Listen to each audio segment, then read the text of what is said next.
Attention, c'est une vidéo spéciale. C'est ma coloc qui m'a dit tu te calmes. Mais qu'est-ce qu'ils racontent? Mais où est-ce qu'ils vont? Qu'est-ce qu'ils veulent nous dire? Ah, mais ça je peux le faire. Salut les formateurs, c'est Flo, j'espère que vous allez bien. Aujourd'hui je fais une vidéo qui est un petit peu spéciale dans le sens où je ne vais pas vous donner de conseils ou d'astuces. Je ne vais pas vous présenter de logiciels ou encore de jeux. Dans cette vidéo, je vais vous parler tout simplement de moi. Parce qu'au mois de mars, j'ai fait beaucoup de choses. J'ai fait beaucoup d'interviews, j'ai rencontré énormément de personnes. Donc des vidéos que vous avez déjà pu découvrir, notamment avec Meristrulu, que ce soit la présentation d'Opendo ou de Booklap avec Christophe, et bien sûr d'autres qui vont arriver. Et au bout de quelques semaines où j'avais rencontré tellement de monde, où j'étais vraiment dans l'action, j'ai fait beaucoup de choses, il y a un moment où j'ai plus d'énergie. Là, je me suis effondrée et à la fin du mois de mars, j'étais en PLS. Donc j'étais vraiment pas bien.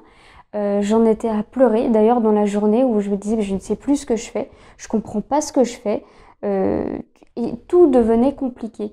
À un tel point que quand j'arrivais ici, qui est mon petit bureau, je regardais tous mes carnets, parce que je suis une fan des carnets, des stylos, ça vous l'avez compris, et je voyais une tonne d'actions à réaliser. Il y avait plein de tâches de partout et dès que j'ouvrais mon ordi, je voyais encore plus de tâches à faire. Et là j'avais qu'une envie, évidemment, c'était tout refermer et puis de m'arrêter.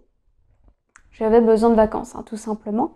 Et j'avais surtout besoin de me réaligner, de dire mais attends, mais pourquoi est-ce que je fais tout ça? Pourquoi est-ce que j'ai créé devenir formateur coach? Qu'est-ce qui fait que je fais des vidéos? Pourquoi est-ce que je lance des formations?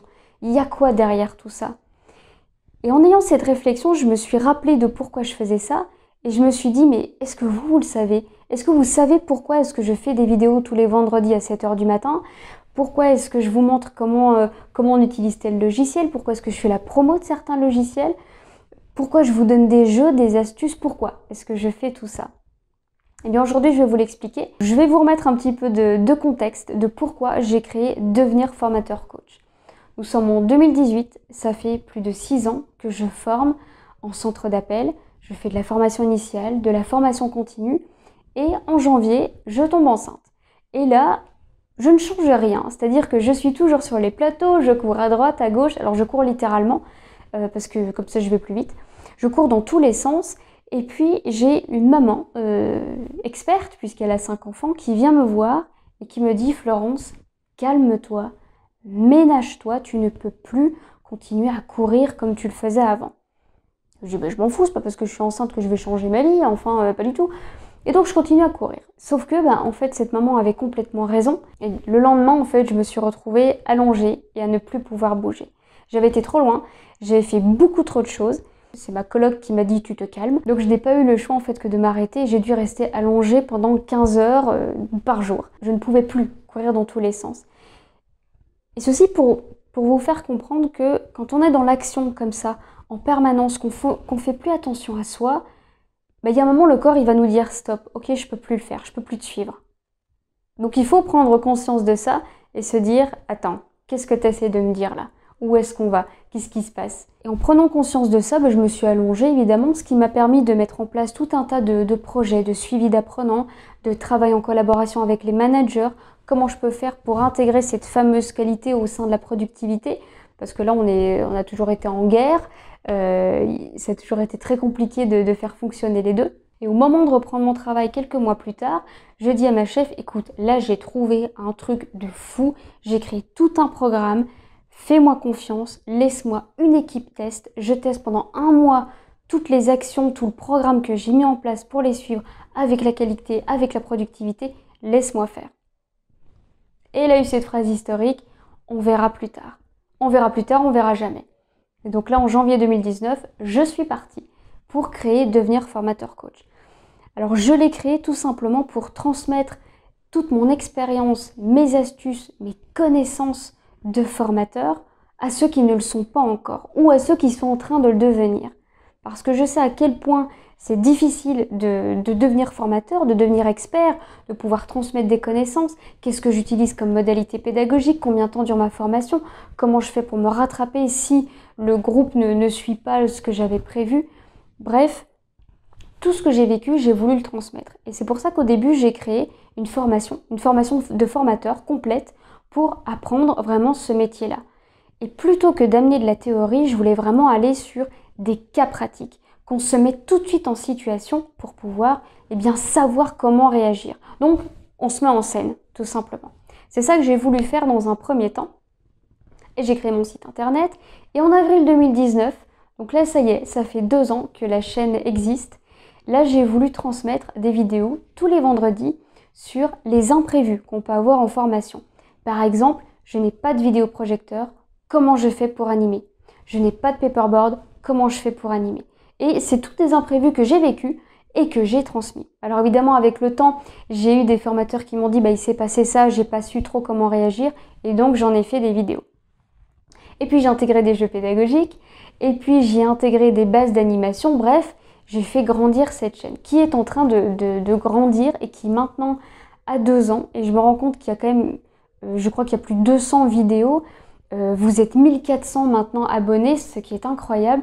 Donc je trouve que l'évolution, elle est très belle. Et vous l'avez vu d'ailleurs dans mes vidéos, je l'ai aussi faite parce que j'étais curieuse au début et je me suis dit, mais est-ce qu'il existe des chaînes YouTube avec des formateurs? Est-ce que les formateurs donnent leurs connaissances, leurs astuces? Alors il y en a, mais j'ai vu la plupart des formateurs, bon là c'est un mauvais exemple aujourd'hui, costard, cravate, très sérieux, mais c'est pas ça un formateur. Un formateur, ça passe son temps à s'éclater, on s'amuse en formation. J'ai jamais vu un formateur qui fait un cours magistral comme un professeur peut le faire en université.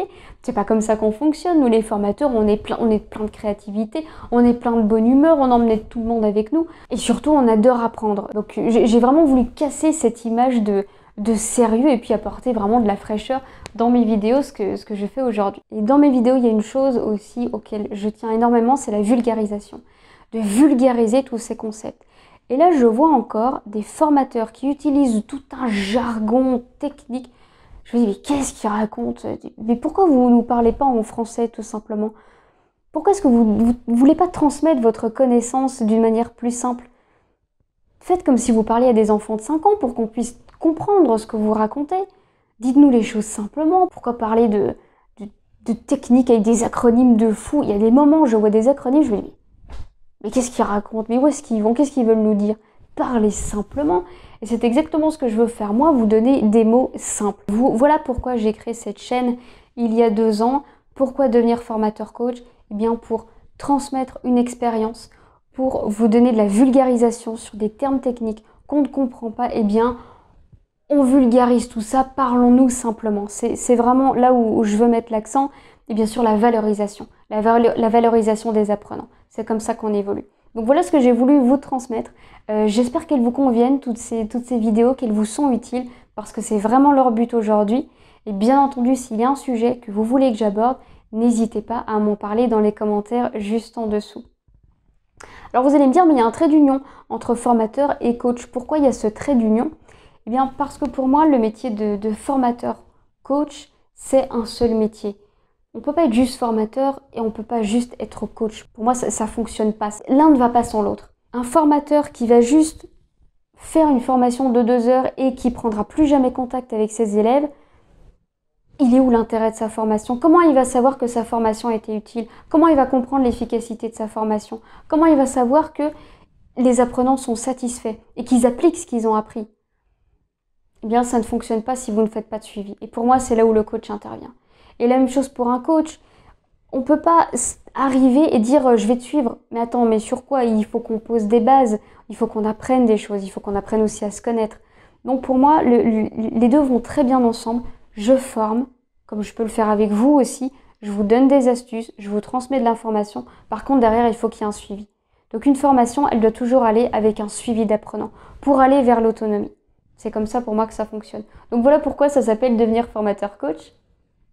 Donc cette chaîne et bien sûr mon site internet et toute ma société, c'est devenir formateur coach. Et il y a ce fameux logo, le logo qui est ce cercle avec la flèche, ça représente le cycle de l'amélioration continue. Parce que pour moi, toute personne, tout formateur va en permanence s'améliorer parce qu'on aime apprendre. Et on va apprendre quelque chose, une théorie, qu'on va essayer de mettre en pratique. On va voir ce que ça donne, on va évoluer, on va améliorer et puis on va recommencer le cycle. Et c'est un message, j'ai envie de dire, d'espoir, mais surtout de valorisation et qui vous dit, ok, Pour le moment, je suis formateur junior, mais avec le temps, je vais m'améliorer. Je vais comprendre des choses et je vais toujours m'améliorer. Et même au bout de 20 ans d'expérience, on peut toujours apprendre quelque chose et puis le mettre en application et l'évaluer. Et pour moi, là, ça reprend vraiment toutes les bases en fait d'un bon apprentissage. Si je vous explique tout ça aujourd'hui, c'est parce que je pense aussi que je ne l'avais jamais fait.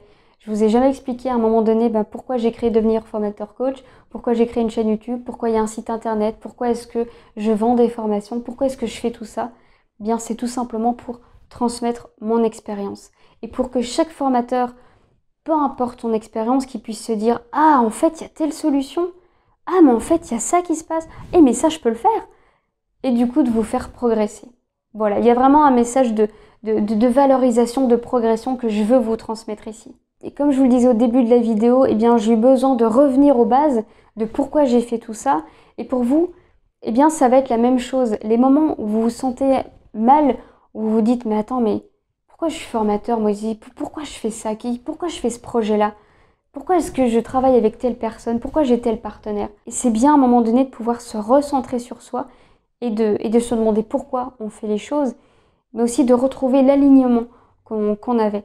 Parce que si vous êtes aligné avec vous-même, que vous faites ce que vous devez faire, ce que vous avez envie de faire, eh bien les actions elles seront beaucoup plus simples. Donc voilà pour cette vidéo un petit peu particulière, mais je pense qu'elle était utile. Dites-le moi dans les commentaires si elle a été utile ou pas. Cette semaine, je vais quand même remercier un grand nombre de personnes. Je vais retrouver, hein. Cette semaine, je vais remercier Ellie, Jackie.